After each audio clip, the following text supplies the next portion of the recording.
Chapter 236. The atmosphere here is definitely quite different from where we have been, Kana said cautiously after they had passed through several cities and towns in the west. Even if people's expressions seem normal, there's a tension that's palpable everywhere. Even without Kana's ability to read information, either could see that the western regions were unmistakably on edge. It wasn't yet the period when the monsters were massively emerging within the country's borders, but it seemed that news of damage from other countries had reached them piecemeal. Especially during such times, planning to pass through the Great Serene Forest, the second prince of Nelan must truly be desperate. Indeed, even if he didn't know, his life and throne were at stake. Ydir responded silently to Kana's words, focusing on the muffled sounds of hooves hitting the ground as their misty-winged horse galloped on. They had planned to reach a small town to meet with Prince Ajane by nightfall, but for some reason, the sky had started to cloud over a few hours earlier and was growing steadily darker.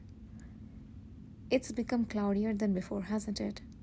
We should reach our destination before it starts raining. Lusan, the priest who had been following closely behind Ydir, initiated a conversation with a loud voice, seemingly noticing his surveying of the sky. Unlike the others who still had energy despite days without proper rest and continuous riding, Lusan looked extremely drained. He would have likely fainted if he had been riding a regular horse. Yes, but there's no need to worry too much. I suppose I'm not worried. What could concern me when I'm traveling with such extraordinary people? Rubbing under his tired eyes, Lusan gave a wry smile. Turning away from Lusan's face, heavy with the desire to arrive and rest as soon as possible, Ydir glanced at the edge of the dark cloak of the person leading their party at the front. To an unfamiliar observer, Kishir seemed untiring as he rode his horse without showing any signs of exhaustion. It might have appeared that his previous sickness and rest were a lie. Guided by the direction indicating magic tool bracelet on one arm, Kishir moved forward without hesitation, the tip of his seized divine sword or rhythmically swaying to assert its pressure. Has the Emperor made the announcement as planned? Kishir had secretly mentioned the day before they left that the Emperor was planning to announce the new owner of the Divine Sword. However, during the more than 2 days of traveling to the west, Ydir hadn't heard any related follow-up news or rumors. That was only to be expected, considering they had been riding non-stop, leaving no chance to hear any news. Yet, Ydir found himself increasingly curious and bothered each time he saw the divine sword at Kishir's waist. While he himself doesn't seem to care at all, why do I? Everyone, let's stop for a moment. Then Kishir, who was leading at the front, raised his hand, signaling them to halt. As the entire party came to a stop, he pointed towards the horizon, where only the vast plains could be seen, and opened his mouth. There seems to be some movement over there. What does everyone think? Ydir turned his head towards the direction Kishir pointed. Narrowing his eyes and focusing, he could indeed see something shimmering and moving in the distance. If it were the energy of the Awakener, it would have been appeared clearer. What is that? A monster? It seems like monsters are fighting with humans, Gakane cautiously answered, his companions apparently sharing his thought. It sounds similar to the clashing of weapons, Nathan Zuckerman, a swordmaster, agreed. It seems as to me as well. Let's go and see. Everyone, be careful and follow. They slightly diverted from their original direction and spurred their horses. Soon, the indistinct figures in the distance began to clarify. Ah! Run quickly! A handful of people were rustling and tumbling on the ground to evade long, sharp objects jutting out from the earth. Bags and other belongings were scattered in disarray, and a few individuals, either injured or dead, lay nearby. The direness of the situation was beyond their expectations, prompting them to dismount immediately. "What should we do, Commander?" "We must save them first."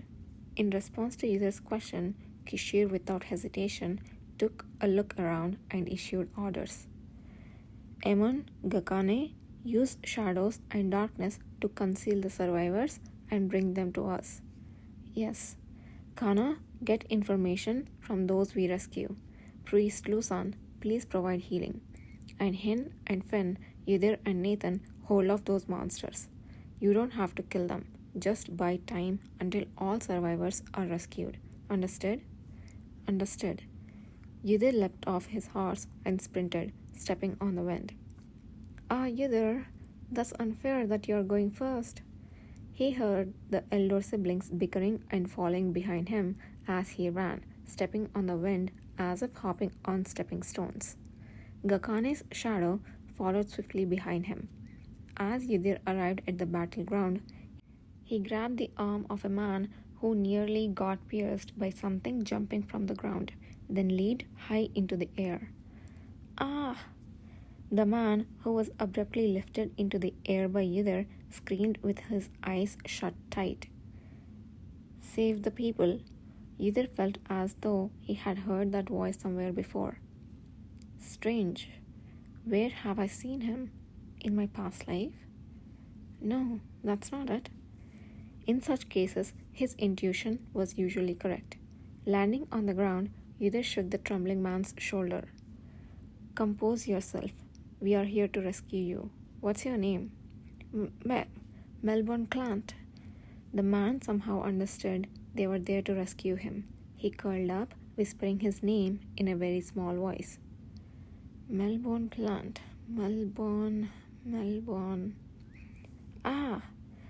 As he repeated the name, a memory sparked his mind like a bright flame. The face of the somewhat disoriented servant who had come looking for Prince Ajane while he was walking in the palace garden. The man Yudhir had saved was the same servant he had briefly encountered at that time. "Do you know the second prince of Nolan?" "How do you know that?" The man was taken aback, his head jerking up. Fear and caution clouded his battered, bloodied face. "I have seen you briefly at the Imperial Palace before. Do you remember?" "Imperial Palace, you say?" My memory is a bit... "Would you remember if I say I'm a member of the cavalry?" A tremendous sound erupted from behind where the elder siblings were exercising their abilities. At that moment, Melbourne gasped, swallowing a groan, and his eyes widened in surprise. "Aha! I remember now. That time in the garden when I saw the lost prince." "Correct. The cavalry. I heard we are about to meet with them." Despite his stuttering, a look of joy spread across Melbourne's face as he repeatedly exclaimed, "Oh my." "Yes, that's us. But what on earth has happened here?" At Yudhir's question, Melbourne quickly grabbed his hand. "We encountered assassins on the way. We managed to handle them, but something must have been triggered during the process, and monsters started leaping out of the ground. But our prince is still over there.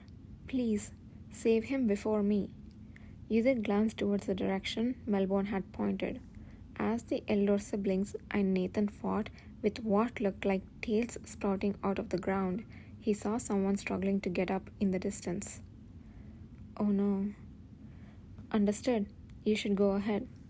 Gakane's shadow swiftly approached them. Thinking the shadow was a monster, Melbourne screamed. Yudhir quickly handed him over to the shadow and turned around. "Ah!" Ignoring the sound of Melbourne flailing in the arms of the mere shadow, Yudhir took another leap into the air. As he momentarily hovered, the situation below became clear. The movements of the people, the attacking monster, and even the current location of Prince Ajane. From here, it's clear. That monster is undoubtedly attacking by extending its tail from the body hidden underground. It was a monster he had faced a few times in his previous life. It wasn't recorded in the monster book because it rarely showed itself. It lived by hunting with its long, sturdy black tail, usually satisfied with plants, and rarely preyed on humans. However, if its body hidden deep underground was provoked, things changed. The body, much smaller and weaker than its tail, was its weakness. It seems like Prince Ajay and his party touched where its body was buried while dealing with the assassins. In dealing with the monster, one shouldn't focus on the tail.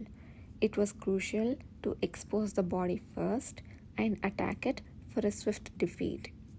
Udir etched all the information clearly in his mind and stretched his hand downwards. Everyone, back off. As he descended, he conjured a massive force. With a deafening wind noise, his clothes and hair fluttered wildly.